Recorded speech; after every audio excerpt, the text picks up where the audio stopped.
Yo! Josh and EC back again with another biblical Bible case study. I did it again. You did it again. It's all right. Let's do it one more time. No, we're good. We're good. We're just going to roll say it with me again to get it right. Okay. You want to try it again? 1, 2, 3.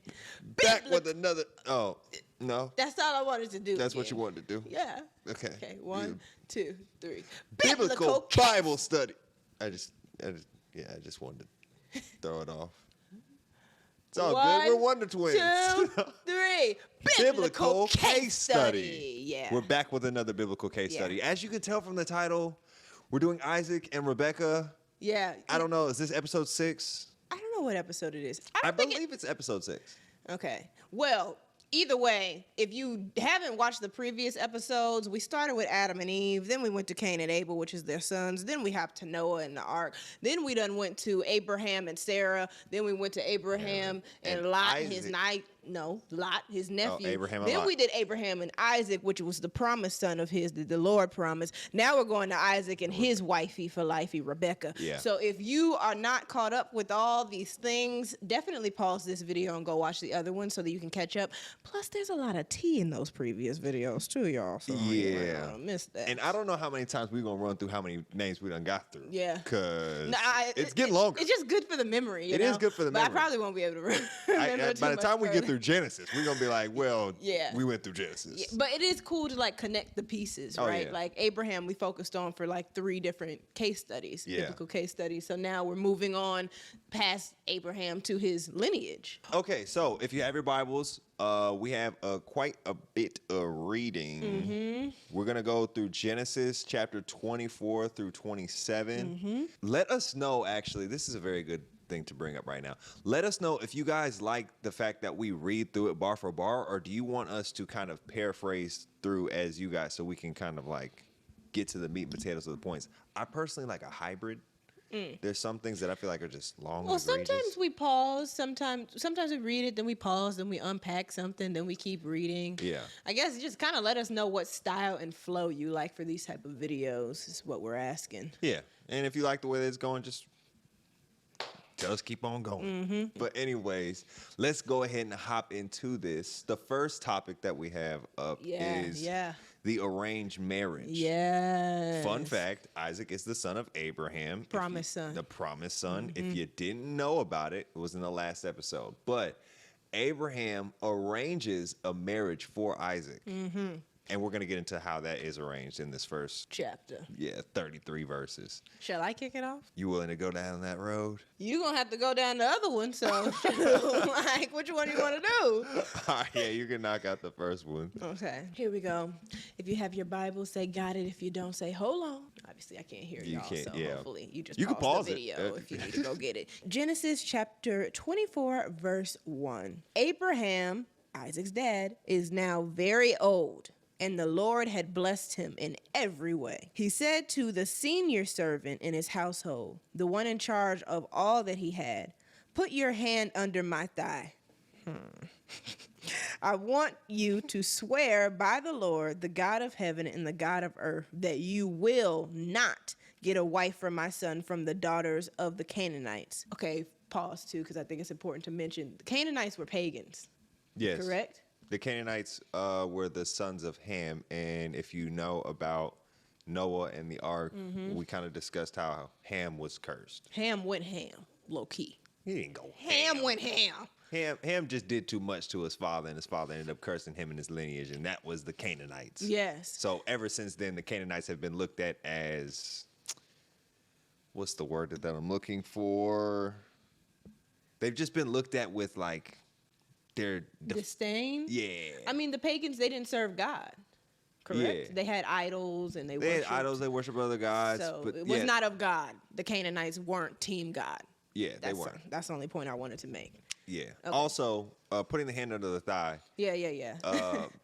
I know that sounds weird to some people, but back in that day, slapping someone's thigh was like a sign of like remorse or like an argument. Like slapping a thigh. It was like the opposite. So putting a hand under the thigh was a sign of submission. Okay. Yeah. Interesting. Is that in your study Bible? Mm-hmm. Wow, I would have never known that. Okay, so got to give a little fillers. Moving on, we were on verse 3. Yeah, he's asking his senior servant to swear that you will not get a wife for my son from the daughters of the Canaanites, among whom I am living. Yeah, but will go to my country and my own relatives and get a wife for my son Isaac. The servant asked him, what if the woman is unwilling to come back with me to this land? Shall I then take your son back to the country you came from? Make sure that you don't take my son back there, Abraham said.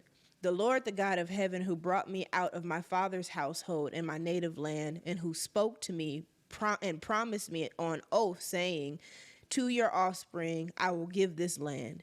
He will send his angel before you so that you can get a wife for my son from there. If the woman is unwilling to come back with you, then you will be released from this oath of mine. Only do not take my son back there. So the servant put his hand under the thigh of his master Abraham and swore an oath to him concerning this matter.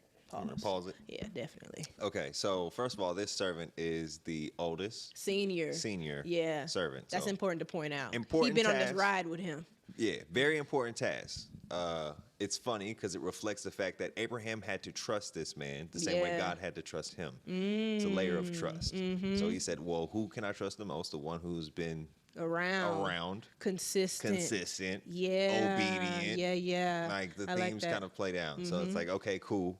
I trust this guy.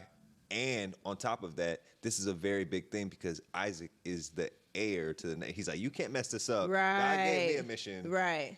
And I need you to find the right one. Right. So there's a lot of pressure on dude. Yeah. It's like, how am I going to get this done exactly?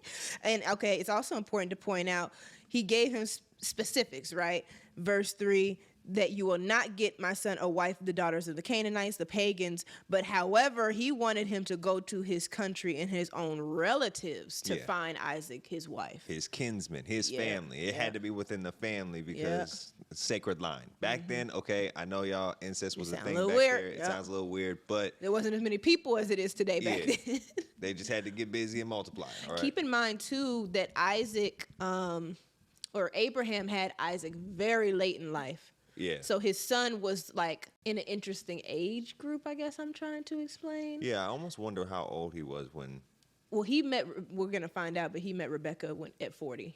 Okay, so that puts Abraham at 140. Yeah, because he had him, had him at 100. Yeah. So it puts Abraham at 140. Hence why I think Abraham isn't moving around as much. He's getting kind of old. Absolutely. Okay, so he's like, I'm going to send my He son. would have did it himself. The OG he was that we heard about, You know what I'm saying? Go watch some other biblical case studies if you haven't seen it. Abraham is a G. He's definitely a G. Yeah. Definitely a G. So, this actually kind of plays into the fact, this plays in later, but he didn't want Canaanite blood in the family. Hold that till later. Okay. Hold that till later. Okay. Very interesting. But like it was just like known that it's like, look, we're not mixing families. We're not mixing nations. It's kind of that thing. Okay. Keep going. Was there anything else? I feel like there was something. Oh, I just want to point this out. The Lord had blessed Abraham in all things. Again, another perk to being a friend of God. Blessed in all things. In every way. My goodness. Blessed all the way through. It pays to be a friend of God. Okay. But anyways, you can keep going.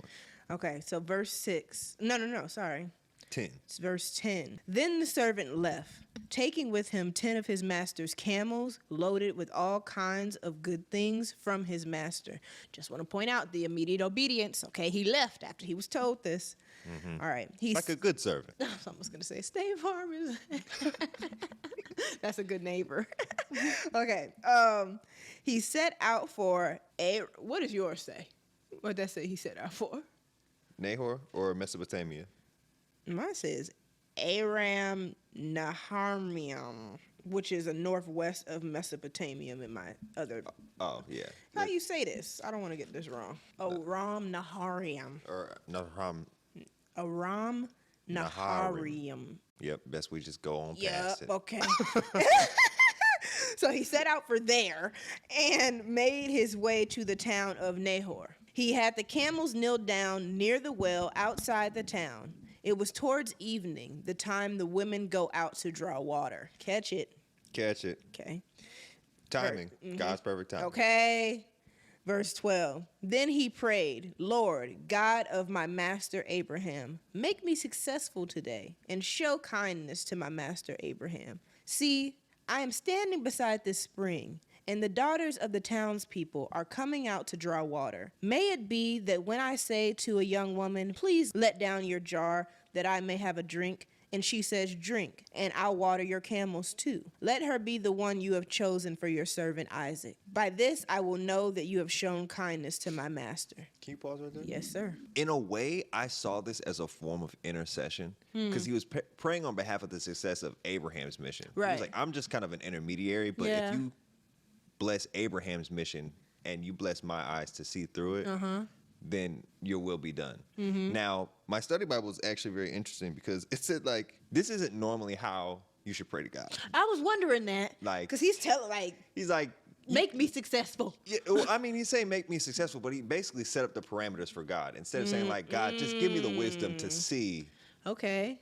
Who, like, let your will be known to me. Well, he did say, may it be. Yes, the may is kind of like, he said, may it be. But at the same time, he was like, he's saying specifically, I'm going to go up to a person and say, can you give me some water? And hopefully they put their jar down and let it be so. Like the person I choose, just let it be so. And remember, the camels was the specific part too, that she will also say, I'll water your camels I'll water your camels too. We'll get to the camels in a second. I got a fun fact about that. But I mean, I think, so do you think that, so you say your study Bible says that was not the proper way to pray? Yeah, let me just go ahead and read you what the study Bible says here. Okay, the servant, like Abraham, has faith in the Lord and prays for guidance. The conditions set by the servant reveal that he is seeking a wife who has a generous and caring disposition similar to that of God, who shows steadfast love to Abraham. The specific request is not ordinary. It's not the ordinary way to ask for guidance.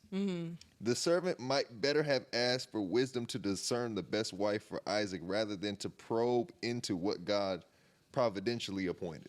Okay, so this is a good point out, I think, too, because we can have a tendency to tell God, like, what we want. Yeah, it's like he basically laid out the parameters. Like, God, I'm trying to get this car. So, look, if I go to the lot and the dude says hello to me, then I get the car. Yeah. It's like, what if that's not how it was supposed to go down? Exactly. Or that wasn't the car that was meant for you in the first place. What if I was going to hand you a car? Yeah. I think this is like a case of like, and granted, Abraham, again, is a friend of God. God was going to see this mission through. Regardless, because they're friends. Regardless of how a servant acted up. But I will say, if you do that kind of prayer, you could be setting yourself up to limit God's blessing on your life. Ooh. Because you've now made the parameters, and God was like, I had something better for you. But, you know, you wanted to put the parameters, so be it. That's a good point. You know what's interesting, too? Abraham had said in verse, is that 7? Oh, or was that 8? It was long. 7. He will send it, because he was asking, like, how will I know type thing. Abraham told him, he will send his angel before you so that you can get the wife for my son from there. Yeah. It was already taken care of. Yeah, because I was going to say, as I was reading this, I never peeped the angel coming about. Yeah, so maybe he usurped that even happening. He just, like, God was like, I'm going to make it happen. Interesting. God was going to make this happen because, like, it's God. I mean, this was... All this was destined. According to his plan and destiny. So he was like, I'm going to make it happen. But I think it's just something to know because, like, someone could take that prayer and be like, this is how I should pray. That's not normally how people pray in the Bible. Yeah. Like, most prayers are not similar to this. But, you know, he got through.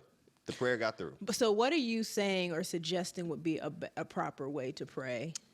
If I was him at the well, I'd have been like, Lord, you have sent me on this mission. I'm trying to accomplish your will for my master Abraham. Please reveal to me the wife in which I should choose for his son. Okay. Your will be done. Give me a clear and evident sign.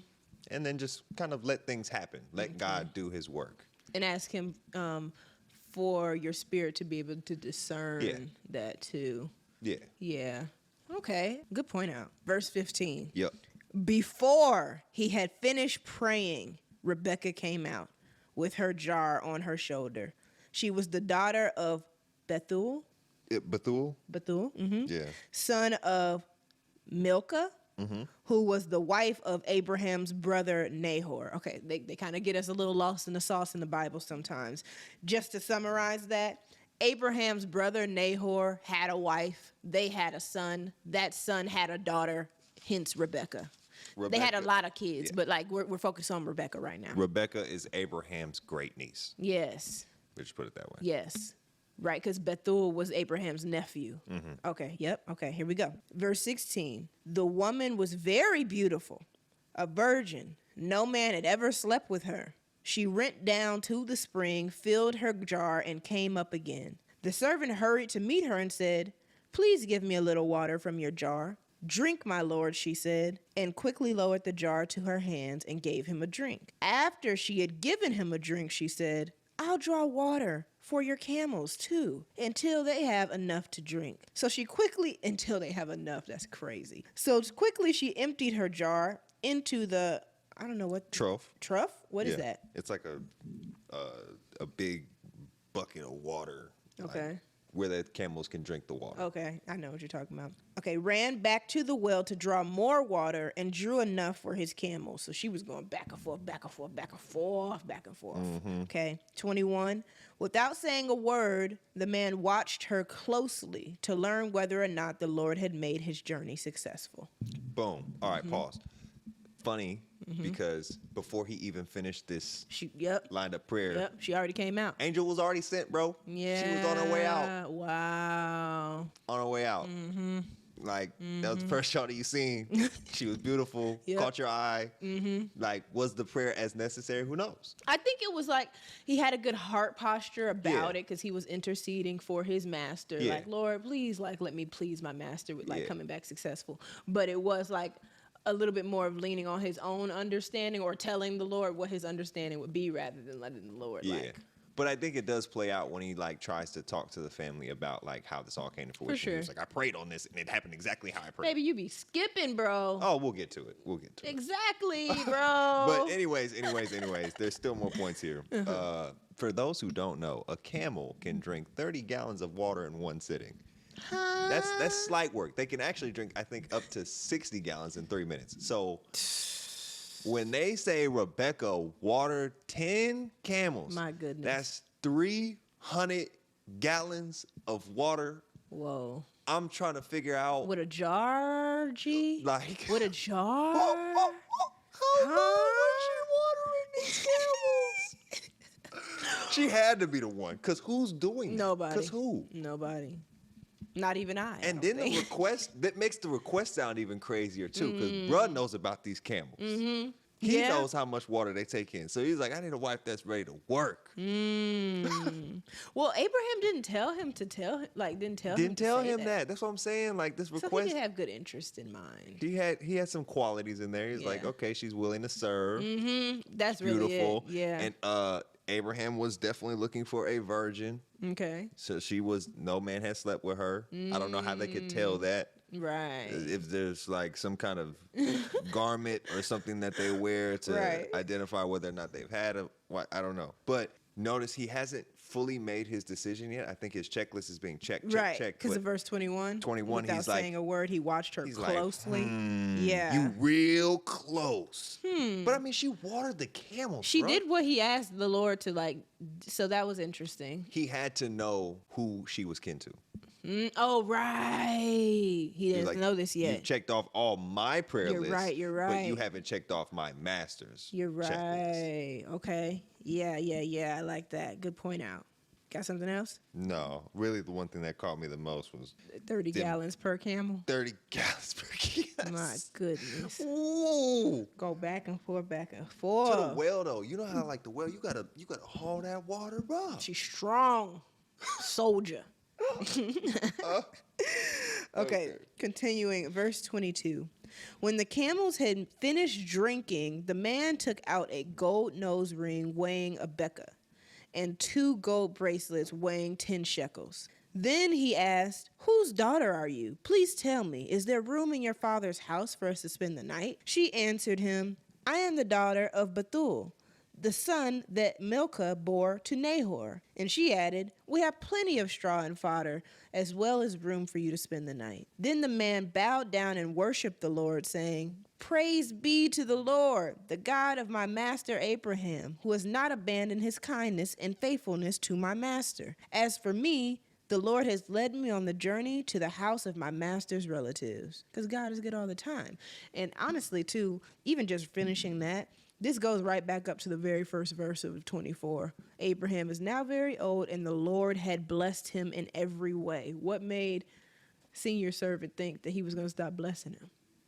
Even with this the mission. people he sent through. Even the people he's connected to is getting blessings. Ooh, Pays that's a to really be connected to the blessed catch people. it. That's a really good point. If a blessed man is blessed and he sends you on a mission, just know that your mission will likely be blessed. I think it's important to be around blessed people. Not Yeah, even in not a in way like a where like self-aggrandizing way, but like just to be in community and fellowship with someone who has a relationship with God can also set you on the right trajectory as well. And hopefully disciple me to build my relationship with God. That's exactly what like I mean. I don't necessarily want to get with you just It's so not I can, clout. Like it's not. No, I don't want to grab your blessings. No, I'm more so. You're like, not, because it's the blessings is it's what the not blessing. You're never gonna it's get someone on else's his life. You can't take his life. But I know I would be interested. Every time I see a man of God that walks with God closely, I'm very interested to get to know them. Like, how do you hear from God? How do you talk to God? How do you pray? How do you walk through your life? Because, like, I think we're all trying to get a good relationship with the Lord. So that's the goal. That should be the goal. It's the goal. I don't know. Some people are in it for the blessings, but I'm in it for the relationship. Yeah. She's in it for, like, the ones who really want that relationship in it for the relationship. But there is something important here that I want to point out. Immediately upon his prayers being answered, he goes back and gives thanks. Bows down And gives worship the Lord. How many times have we gotten an answered prayer and then forgot to thank God for answering the prayer? Oh, I'm guilty. I'm guilty. I've been doing a lot better with it lately, but even that actually erased that. Because that verse about, like, I don't even judge myself because my conscience is clear, but that doesn't mean I'm innocent. That doesn't mean I'm innocent. So it's something that I just try to stay more focused on. Yeah. More focused on the gratitude than the attitude. Amen. Because you could just be so caught up in the moment, you know. Before you know it, you're going to be walking through the desert for dry, years. High and dry. And waiting like, where you at? Because your attitude. Yeah. Immediately worship. Because he knew also, like, the blessing wasn't his own doing. Yeah. You know? And then once he found out Bethuel, son of Milcah. Was her daddy? Like, oh. He said, this the one. You can. This the one. Check. Yeah, all Water the my checks. camel. Yep. Virgin. Daughter, kinsman of Abraham. You're in. Take this nose ring. Take this bracelet. He basically flexed on her with the cash. Yeah. Flex. There's more where that comes from. You about to be a part of the... I'm about to upgrade you. Man. For real. But even like showing up with 10 camels are a sign of great wealth. So like he already was balling coming in with camels loaded with jewelry and gifts and riches. Like he had to look like somebody coming up here. You know what's interesting too, because it doesn't mention anything about the other women. It did say towards the evening, the time women go out to draw water. But Rebekah came out before he even finished praying, which almost makes me wonder, like, it points out to her prudence as well. She's early? Yeah. You know? Hey. She's diligent. She's a Proverbs 31. She's a P31. Ooh. Okay. Continuing on, I'm going to finish up this last paragraph. Verse 28. The young woman ran and told her mother's household about these things. Now Rebekah had a brother named Laban. I think I just call him Laban. Laban? Yeah. Okay. Laban. I'm just kidding. Whatever. Laban. And he hurried out to the man at the spring. As soon as he had seen the nose ring and the bracelets on his sister's arms and heard Rebekah tell what the man said to her, he went out to the man and found him standing by the camels near the spring. Come, you who are blessed by the Lord, he said. Why are you standing out here? I had prepared the house and a place for the camels. So the man went to the house, and the camels were unloaded. Straw and fodder were brought to the camels, and water for him and his men to wash their feet. Then food was set before him, and he said, I will not eat until I have told you what I have to say. Then tell us, Laban said. Laban. Okay, so boom. Funny, because this is Bethuel's house. Yeah, why did they say the mother's household? It's Bethuel's house. Well, I mean, the mother's household isn't the part that really caught me. It's the fact that Laban came out. Yeah. So this must mean that Bethuel is probably older in age. He's not doing as much activity. Laban is probably running the day-to-day. He's probably about to start taking over. Okay. And I think that's why he's doing most of the talking. But Bethuel's still alive. Yes. He's still there. He's just not as active. I think as you get older, you start passing down those responsibilities to the younger and stronger. Yes. Hence why Laban came out. But he saw the bracelets and the nose ring. He immediately knew. And the camels, he was like, oh, who is this man? Who came and blessed you? Wait a minute. and he knew he was blessed by God because he had the riches. Right. You've been blessed by God. That's so interesting. And I think like back then they associated riches with being blessed by God. So do they not now? Do we not now? Do we not now? That is so funny. Think about it. That is so funny. People be thinking that people are, and sometimes they not. You don't always know who people are blessed by. Yeah. You know? Jesus came and cleared up that, cleared that myth up real quick. It ain't just about the bread. It's about the heart. The bread of life. Yeah. Also, I think it's something that's very important. He said, I'm not going to eat till I get this message out. Yep. That's what he was there for. He was on a mission. Senior servant. This is why he was trustworthy. Senior servant. But also, this kind of like puts it's not a fast, but it's like slightly like, I'm not going to let this food distract me from my mission. How many times do we let food distract us from our mission? You get to eating good. I forgot what I was going to say. Or you're too tired to get it out. Mouth too full to get it out. Yeah. Like, you're doing too much. You're not thinking straight. He's like, no, I got to get this out. Yeah. I'll eat afterwards. I think it was also important not to like, you know, obviously natural conversations and stuff happen across the dinner table, and then all of a sudden at the end or whatever, you're like, actually, I'm here to. Yeah. He needed to start in the right order. There was an order to this. And I think also, like, let's say the conversation goes bad. He done ate their food. Right. It's like, let me get this off. Because if things go bad, I'm not going to say I ate your food too. Yeah. I'm going to go ahead and get up out of here. Yeah.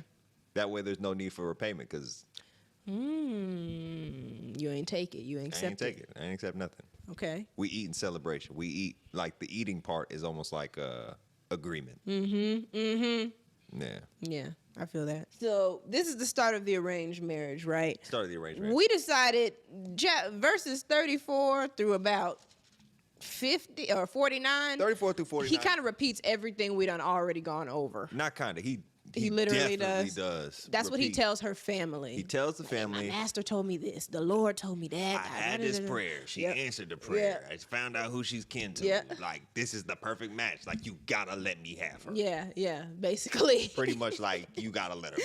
Yeah. Okay, so next section, package secure. Okay. Watch how he secured it. Watch how he seals the deal here. And read it for yourself too. The part that we're not gonna unpack. Yeah, it's definitely it's a part of the story. It's a part of the story, and you should definitely read it. I'm never going to tell anybody to skip over anywhere in the Bible because revelation can come from any moment. Facts. But for the sake of time, we're gonna go ahead and hop past that. Starting at verse 50. Starting at verse 50, I'm coming out of the ESV. Then Laban and Bethuel answered and said, "The thing has come from the Lord. We cannot speak to you good or bad. Behold, Rebekah is before you. Take her and go, and let her be the wife of your master's son, as the Lord has spoken." That's powerful. These are people of God. These are people of God. They are God-fearing people because they heard everything and they're like, okay, this can't be nothing but God. Right. And on top of that, like, you came from Abraham. Abraham's good stock. Like, we know Abraham. It's family. Yeah. So, like, this thing must be from God. Okay, go ahead and They take say it don't matter what we want or what we think. God said what God said. I think that's an important catch, too, honestly. Don't stand in the way of God's plan because you would rather do it by cooperation. You don't want this to be done by force. You don't want that Sodom and Gomorrah treatment. Oh, my goodness. You don't want that. There's a lot of times where God has to force somebody's hand. And I will say from firsthand experience, you don't want God forcing your hand. Okay. Yeah. That's just words to the wise. If you haven't gone through that, just stay obedient. Anyways, verse 52. Okay, yeah, 52. When Abraham's servant heard the words, he bowed himself to the earth before the Lord, and the servant brought out jewelry. Okay, bowed his head before the Lord. Did it again. thank Immediately, the Lord. again. This man is lit off the Lord that day. I love it. And the servant brought out jewelry and silver and of gold and garments and gave them to Rebekah. Flexed on her. yet again, with even more. He also gave to her brother and to her mother costly ornaments. And he and the men who were with him ate and drank, and they spent the night there. Very interesting. Didn't give Bethuel anything. Right. Why didn't they give Bethuel I'm telling you, nothing? Laban took over. Laban's running this house. Bethuel is old. He's probably out of it. Because even the fact that they said in verse 50, Laban and Bethuel answered, like they didn't say this both verbatim at the same time. Yeah. He probably spoke on behalf of the house. Interesting. I'm 99% sure Laban is running things. Okay. So he flexed on Rebekah, gave her more. Flexed on the family, flexed on everybody. Then when they arose in the morning, he said, "Send me away to my master." Her brother and her mother said, "Let the young woman remain with us a while, at least 10 days. After that, she may go." See, they're trying to delay the plan. Yeah, they were. They're trying to delay the plan. You think it was post like night clarity almost? Yeah, they're probably we don't want to just let her go. Yeah. Mm-hmm. They don't want to let her go so quick. A little hesitant. And Yeah. again, mother, son making this decision. Where Daddy wasn't there. I don't think he's there. Okay. But he said to them, "Do not delay me, since the Lord has prospered my way. Send me away that I may go to my master." They said, "Let us call the young woman and ask her." And they called Rebekah and said to her, "Will you go with this man?" She said, I will go. Okay, you done flexed on me. You done dropped the jury on me. I'll go. I've been feeding camels back and forth all night. I will go. Okay, yeah. Doesn't sound too bad. It's like Prince Charming's entourage showed up and said, "Prince Charming's waiting on you." Literally. Like, you sure you want to go? I love y'all. But yes. I'm going to do it. So they, verse 59, so they went away. So they sent away Rebekah, their sister, and her nurse, and Abraham's servant, and his men. And they blessed Rebekah and said to her, "Our sister, may you become thousands of 10,000s, and may your offspring possess the gate of those who hate him." That's a very interesting thing, because I don't know if they know about the blessing that Abraham received, but they also gave similar echoing blessings. Yeah. You'll be thousands upon thousands, mother of nations. Yeah. 2 nations. Huh. And on top of that, it points to one offspring. Right. And may your offspring, not offsprings, offspring, possess the gate of those who hate him. Good point out. Not to Jesus. Here we go again, y'all. This book is about Jesus. Don't get it twisted. Catch it. I know we talk about how this book relates to us, and that's great and all. But this book is about Jesus. The whole thing's about Jesus. The whole thing's about Jesus. The Old Testament foreshadows him, and the New Testament confirms. Yep. And on top of that, as you see Jesus more, you see how much you don't match up. And that's how you get better. That's how you get better. Wiser, stronger through him, literally. You trust him, you lean on him, and then you also do some self-checks when you do that chest to chest. Like, I ain't like him. I'm not like him. I ain't built like Jesus. Oh, my goodness. That's why we need Jesus. Okay. Anyways, verse 61. Then Rebekah and her young woman arose and rode the camels and followed the man. Thus the servant took Rebekah and went his way. Now Isaac had returned from Beer Laharoi, I butchered that one, and was dwelling in the Negeb. And Isaac went out to meditate in the field toward evening. Oh, meditation. Love that.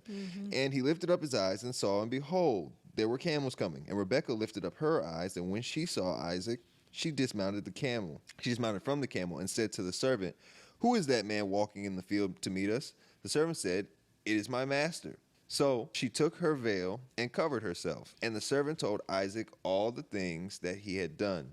Then Isaac brought her into the tent of Sarah, his mother, and took Rebekah, and she became his wife. And he loved her. So Isaac was comforted after his mother's death. Yeah, if you go back and watch Abraham and Sarah, you'll know that Sarah, his mother, Isaac's mother, passed away before all of this happened. Before all of it happened. So he was in a grieving season, which is interesting, too, that the wife came about. Now, when it says he took Rebekah, how you think he took her? He brought her into the tent. Brought her into his mama's tent. And he married her. And took her. He took that thing. Took her. The Bible is so, Yeah. spicy sometimes. It is spicy. Took her. I mean, even the fact that so I bet he was like wild when she took that veil off because he didn't see her face off rip when she first came down from the camel. She covered herself. So I want to know, like, what's the difference between knew and took? I mean, he took her for himself. Okay. He took her. I think that you can. Or knew her. Ooh. I think it's similar to like what's going on in these streets nowadays. Cook it. Let me see. I think a lot of people know of people. A lot of people know of her body. A lot of people know of his body. You can know. But to take, like, this is mine, I don't want to share, to me, that's took. Okay. Like, you not on the market anymore. You took me off the market. I did take you off the market. Okay, and I took you off the market, okay? So that to me is took. Huh. It's not just knowing her. Knowing her body, seeing her body, experiencing that. Did you take me off the market? I think I took you. I think we took each other, did we not? Well, because you initiated. I initiated. But did I have to take you? But something about in the midst of our, you allowed me to take you. But you wanted, like, whatever, bro. Whatever you feel. Whatever you feel, bro. Yeah, you took me. You took me. If they put our story. Yeah. In the Bible, Joshua. And Joshua took Issac Rebekah. He did. You did. Yeah. You did. And he knew her. So it's not me taking you off the market too? It's not like, No. Just you took me. Mm-hmm. Interesting. Can't take each Well, other. I guess because you kind of like took me from my family too. Like I asked permission to take you. I didn't have to do that. You're right. But you see where I was going and cooking with it. I do. Okay. Good. Thank you. I get you. Okay, cool. Did we finish this yet? Okay, we did. Okay. I also find it funny that it said that Isaac loved her. Yeah. I don't know if hold that. She loved Isaac, but I mean they're married in that day and age. That don't mean nothing. I know. Love don't really cost a thing up in there. Marriage. Yeah, it's an arranged marriage. But he loved what he saw. He said, "Oh, you got me one of them dimes." I'm sure he was very well pleased. Mm-hmm. Now we move on. Arranged marriage, cool. Package secured, cool. Isaac's inheritance, chapter 25, one verse that we want to touch on. Paraphrase through this, but sad news, y'all. Abraham has died. Yep. And he left, but good news for Isaac. Good news. And Rebekah. Verse 5, right, literally. Verse 5, Abraham, chapter 25, verse 5, Abraham left everything he owned to Isaac. Yeah. Everything. Forget Ishmael. You got to go back to Abraham and Sarah to understand that if you have not watched it or read it. But yeah, and I don't think it's, to be honest, that sad of news. Abraham lived about 175 years, okay? Mm-hmm. He had another concubine. After Sarah passed, he had more children. That man was fine. Not to mention, he was blessed in all things. Yeah, he lived a great life. Great life. Passed that torch off with ease. Yeah, he said, verse 7 says, Abraham lived 175 years. Good shot. Yeah. And he died at a good old age. Isaac is the new Abraham, almost, so to speak. Is that too deep to say? The torch has been passed. The torch has been passed. The torch has been passed. Because I don't know if God's relationship was like that with Isaac, but I know he was blessed because of his father Abraham. But I don't know.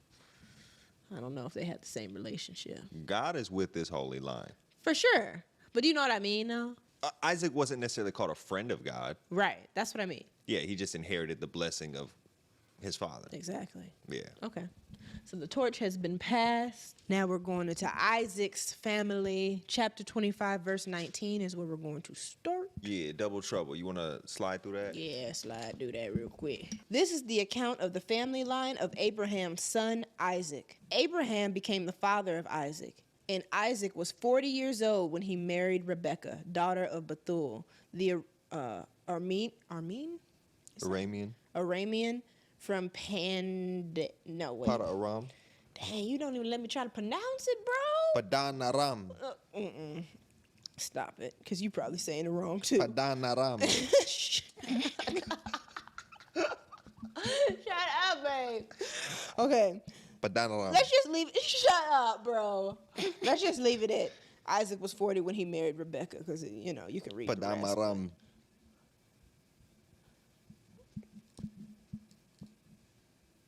Go ahead and say it. ahead. Now I'm silent. You don't want to say it no more. Padanaram. Padanaram. Say it 5 times. Padanaram. Padanaram. Padanaram. You didn't even say it once, so I'm not trying to get that look from you. Catch it. Go ahead. You read it. Okay. I'm going to read it. Okay. So let me read. You got you. And cut that stuff out. Now. Padanaram.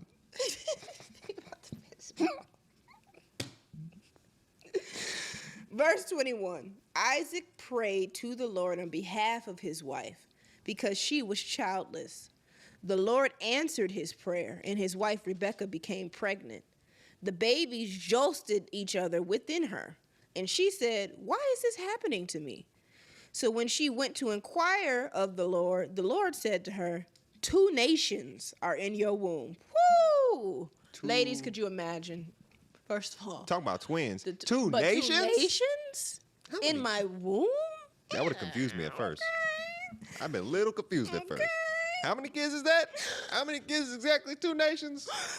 And 2 peoples from within you will be separated. One people will be stronger than the other, and the older will serve the younger. When the first time came for her to give birth, there were twin boys in her womb. The first to come was red, and his whole body was like a hairy garment. So they named him Esau. After this, his brother came out, with his hand grasping Esau's heel.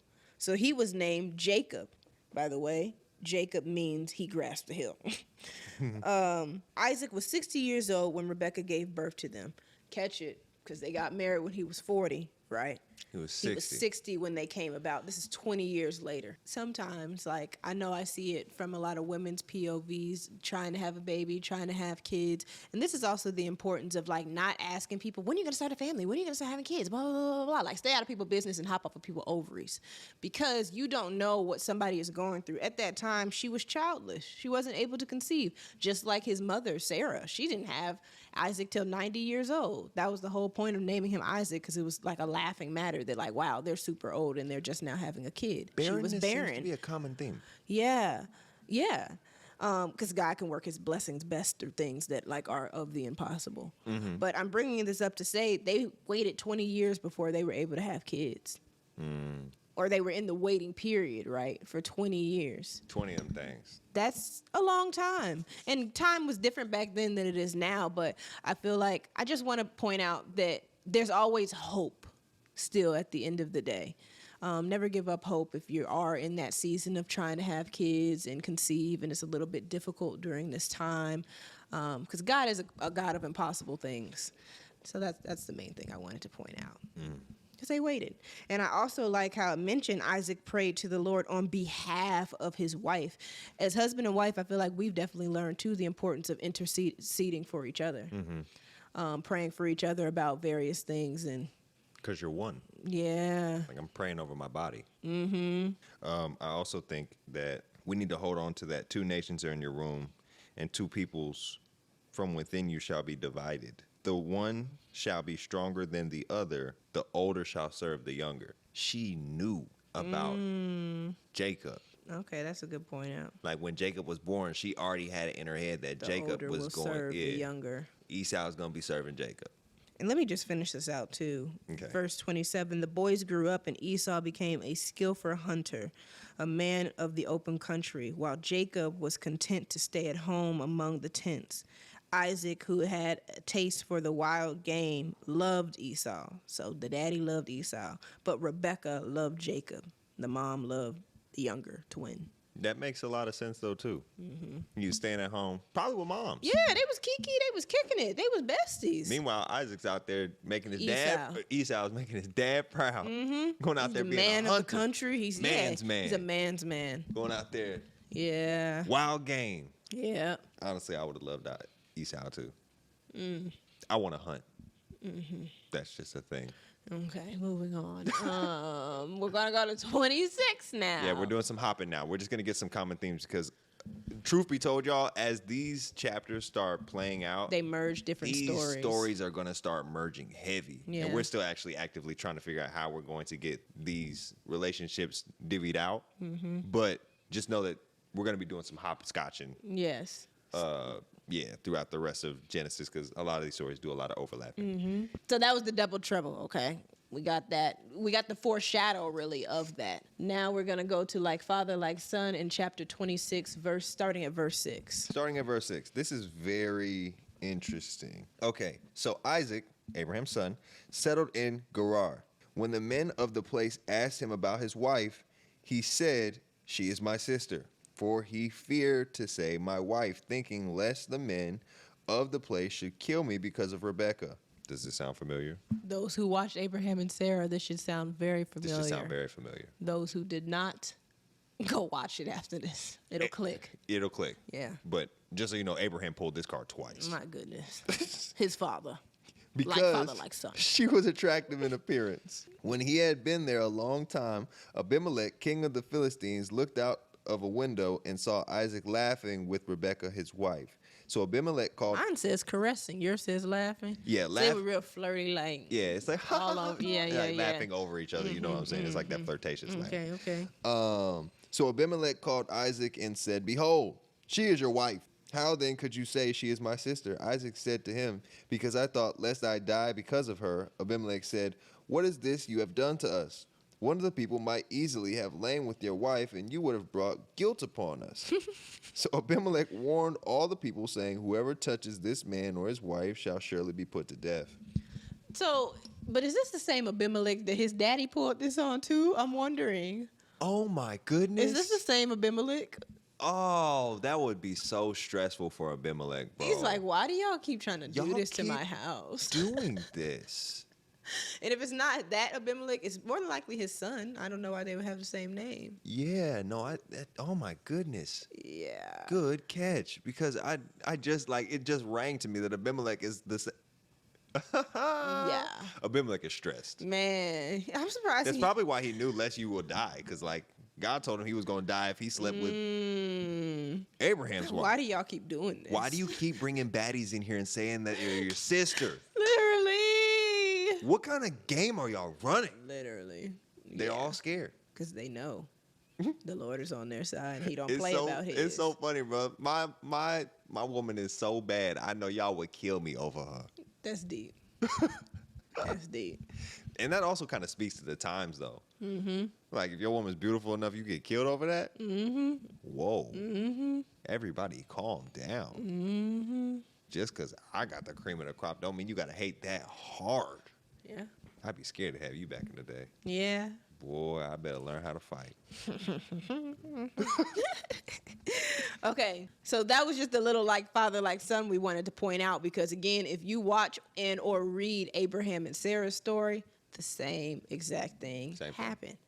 Same thing. It's kind of like father, like son. The money's not the only thing bruh inherited. I think that also is something that's funny. You're more like your parents than you know. Aren't we all? The older we get, bro. Yeah. Ugh. And what's even funnier, though. What? Abraham, let's just call a spade, was a finesser. For sure. Isaac, a finesser. I'm going to do a little foreshadowing. We won't go too deep into it. But you will see that Jacob is also a finesser. Good point. And Rebekah is also a finesser. So it's in the line. It's a whole... They God-fearing, but they finesse. They out here finessing. Yeah. Good point. It's so funny to show because, like, I know we want to think so bad that this line of family was just pristine, perfect. Nobody is. Nobody is. Not possible. And Jesus chose who he chose. That's it. There's like, yeah. He picked who he picked. And it wasn't going to be no perfect person because nobody's perfect. But that's just very interesting that, like... You see the flaws in them. You see the flaws. Or the error of in their ways. And it kind of gives me hope. I'm like, oh, man, okay, I don't got to, like... Not to say I'm out here trying to be lawless, but I was like, man, I'm not so legalistic with my faith that I feel like if I take one step off, like, I'm out. Yeah. Like, okay, we fall down, but God gives us grace and we need to get back up and keep pushing forward. Don't just run yourself into condemnation. And this is also Old Testament. New Testament, he died for us. Yeah. So that we can get back in line. We can step out of line but get back in line. Yeah. All right. So, moving on. Now we have in-law drama. Okay. Chapter 26. verse 34. Double trouble has showed up. Yep. Esau, Jacob. Okay, Esau's the older. Foreshadowing. Jacob's the younger. Yep. Jacob's name actually means he grabs the heel or he cheats. That's what yours says? Yes. Wow, that's deep. Okay, go ahead. So let's get to this in-law drama. And they already said, like, it's already foreshadowed that they were going to be adversaries. Yeah. According to God's promise. Crazy. You want to read 26, 34? Yes. Chapter 26, verse 34. When Esau was 40 years old. Keep in mind, we're going to be tackling Jacob and Esau, y'all. So that's why we're kind of jumping around. We're just focused on their parents right now. When Esau was 40 years old, he married Judith, daughter of Beri and the Hittite. And also, base math. I don't even know if I'm saying that right. Base math? But that's what it looked like, don't it? Besamat. How would you say it? Besamatha? No, I like base math. Base math? Daughter of Elon the Hittite. I don't know. Who knows, y'all? They were a source of grief to Isaac and Rebekah. Verse 35 is really why we decided to keep this in there, because it's focused on these parents, Isaac and Rebekah, and the fact that Esau married two Hittite women who were pagan. We only know that it caused grief for them. What did yours read as? Mine said they made life bitter. Right. For Isaac and Rebekah. Yeah. I think that's Very interesting because in-law drama will definitely... Woo! You can get mixed in. You can get it spicy. It pays to choose the right one. Yes. I'll say that. Yes. And I think it's important, like, you brought me into your family, your parents in particular. I knew you was and good vice stock, versa. too. Thank you. But to show the respect to them so that they weren't grieved by my presence in your life. Like, sometimes I think that there's a lack of, in our generation and just the society that we live in, there's a tendency for a lack of consideration and respect for somebody's parents who are elders. Like, even when they're, because nobody's perfect, right? So in-laws are not always perfect, but like, I think it's important to uphold a sense of respect no matter what, because they are your spouse's parents. Yeah, I think we should always respect wisdom. Yeah. Even if... And sometimes it's not wisdom, right? Like, but I'm saying when you think of the honor thy mother and thy father, I feel like when we got married, your parents became my parents, my parents became yours. I had an obligation to honor your parents. Exactly, and I do think that can be missing oftentimes. Yeah. I think what happened here was, again, remember we said at the beginning, he was like, you not finna marry. Don't mix the blood. You ain't finna do that. Because he knows that's a slippery slope. And that's probably how he becomes that other nation. Yeah. And I can only imagine, like let's say, these are people of God. They know who they serve. They know who they follow and worship. So to have Hittite women, pagan women come into this household on some different type of time, I can only imagine how grieved that would make a parent. Because also naturally, I'm assuming that parents have like an ideal partner they would want for their child to marry. Preferably not a pagan. Right. Yeah.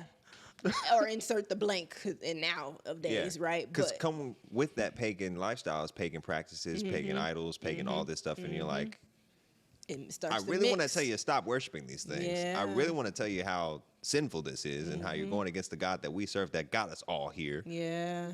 But here you are doing it. I mean, even the fact that he took two wives. He the first to do this. People had concubines, right? Here, but like, that's true. Abraham only had Sarah. And the only time he stepped out, quote unquote, on Sarah was when they agreed to have the slave have his first child. Yeah. Then he got another concubine too. Right after Sarah died. That's true. After that marriage was laid to rest in respect. Yeah. He decided to go back, and like he was a man of the country, right? Yeah. We'll unpack that more though when we get into. But Jacob Esau. got two wives too. Right, but we'll get into that, baby. We'll get into that. Yeah, we'll get into that. Later story. Yeah. Okay, so you see the in-law drama boiling right here. Now, let's look at this final finesse, because I think this will draw a lot of points in together. Yes. Chapter 27, verse 5, we're starting at. Chapter 27, verse 5. You know what? I'm going to start at the beginning. 27, verse 1. When Isaac was old and his eyes were dim so that he could not see, he called Esau, his older son, and said to him, "My son." And he answered, "Here I am." He said, "Behold, I am old. I do not know the day of my death. Now then, take your weapons, your quiver and your bow, and go out to the field and hunt game for me, and prepare for me delicious food such as I love, and bring it to me so that I may eat, that my soul may bless you before I die. Now Rebekah, That's it. was listening when Isaac spoke to his son Esau. So when Esau went to the field to hunt game and bring it, Rebekah said to her son Jacob, I heard your father speak to your brother Esau. Little snitch. Bring me game and prepare for me delicious food, that I may eat it and bless you before the Lord before me. Now therefore, my son, obey my voice as I command you. Go to the flock and bring me 2 good young goats, so that I may prepare for them delicious food for your father, So such that as he loves. Rebekah, is saying she'll even prepare it, bro. Bruh. And you shall bring it to your father to eat, so that he may bless you before he dies. But Jacob said to Rebekah his mother, Behold, my brother Esau is a hairy man, and I'm a smooth man. Are you, Jacob? Are you? Perhaps my father will feel me, and I shall seem to be mocking him, and bring a curse upon myself, and not a blessing. His mother said to him, Let your curse be on me, my son. Only obey my voice and go. Period. Bring them to me. All right, so now we see Rebekah's finesse side. Mm-hmm. She's really part of this family now. She's caught on. For sure. She's definitely caught on. Sure. And on top of this, again, she remembered that God said to her that the younger will serve the older. Yeah, that was a good point out. If she's seeing this right now, she's like, well, if you're getting blessed, I don't know if you would be serving the older. On top of that, you married some pagans. I don't They really have like. grieved me. They're grieving me. If anything, I feel like the father-in-laws, they're usually pretty chill, pretty cool. Like they ain't gonna. The mother-in-laws, you better make sure y'all make good. sure you getting in good with the mother. I'm telling you, the men of the house, Or yes. respectful, right? The men of the house, yeah, you gotta show them respect. But Yeah. the women of the house, you gotta get in good. Turn that cheek, bite that tongue. The man is the head, the wife is the neck. Yeah. Turn that Yeah, head in a she- second. she boy. sure did. Right here, you see her becoming a neck. Yeah, she sure did. She was like, all right, well, I heard what you said. Yeah. I know my husband. And she knew that Esau was his favorite, but Jacob was hers. Yep. Said it from the beginning. And she also knew, again, God was blessing Yep. Jacob. So she said, okay, well, we're going to figure this out. We're going to beat him to the punch. That's crazy. He's going out to hunt some game. Go get me 2 sheep. I'm going to finesse him real quick. I like, though, that you pointed out Jacob and her spent the most time together. So Oh, that yeah. makes sense. Mama's Like, boy. Yeah, for sure. And she looked out. For sure. And then on looked top out. of that, Jacob was still trying, like, It looked like Jacob was still kind of trying to do the right thing. He's like, hey, look. I don't know if I should do that, Mom. I don't know if Well, I don't know. No. I think he was just scared to no. get caught. Yeah, yes. I think he was I don't scared think to he get caught. didn't want to do it because his integrity was. No, I feel like he was like, but what if Dad, like Mom, I can only see them whispering like in a closet, like, Yeah. but what if Dad realizes that I'm not him? Yeah. As a matter of fact, he wasn't guilty. Because on top of that, we didn't get into this, and we'll get into it in the next story. We'll rehash this. But Jacob stole Esau's blessing. His birthright. A couple chapters ago. Yeah, we'll get into that. You can read ahead if you want, so you already prepared. But there's more tea as to like the fact that him and his mom If you conspired to even do this is kind of like If you read all of chapter 24 through 27, you Yeah. will see the finesse was play happening out early. We were just saving that for the next case study, but Yep. I think it's important. And this is his second round Yeah, at yeah. getting over on his brother. Yeah. He does cheat. He does. He's He cheating does. him pretty bad. And I think like Mama kicked it off though, because he wouldn't have known if Mama didn't come to him. exactly. It's like every poor Isaac, bruh. Why poor Isaac? He get finessed in his old age. Man can't even see. He done been blessed everybody in this family. Oh, yeah. Looking now, he's the breadwinner. Nobody in here eating without Isaac. And yet here everybody Nobody is. eating without Abraham. Isaac didn't have to do much, but continue. Abraham's dead. But Abraham set him up with everything. That's fine. But Abraham's dead. And you know what's actually crazy? What? The Lord spoke to Isaac too. Yeah.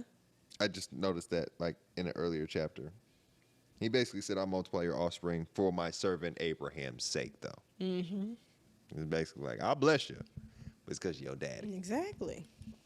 All I'm saying, though, is that all these people was finessing poor Isaac. All he was doing was what the Lord commanded him. He got finesse. Well, Esau didn't finesse nobody.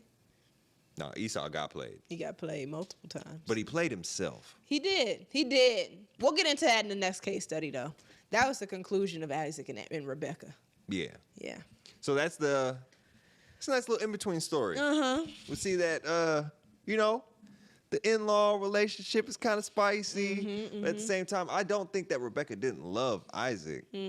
I think that there was love there, but I think she just had like a plan for their sons that they didn't discuss. Do you ever think they discussed that? What? Plans for their kids. Do you think that Rebekah ever told Isaac what the God Lord had said? Told her? I don't know. And do you think that he would have behaved the same? Part of me thinks that she didn't. I think she kept that to herself. Personal. Yeah. Yeah. Because,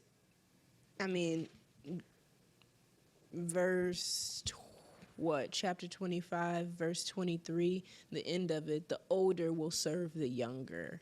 I don't know how Isaac would have taken to that. Because Esau was his favorite. Clearly the oldest and the firstborn. He will serve the younger. So also,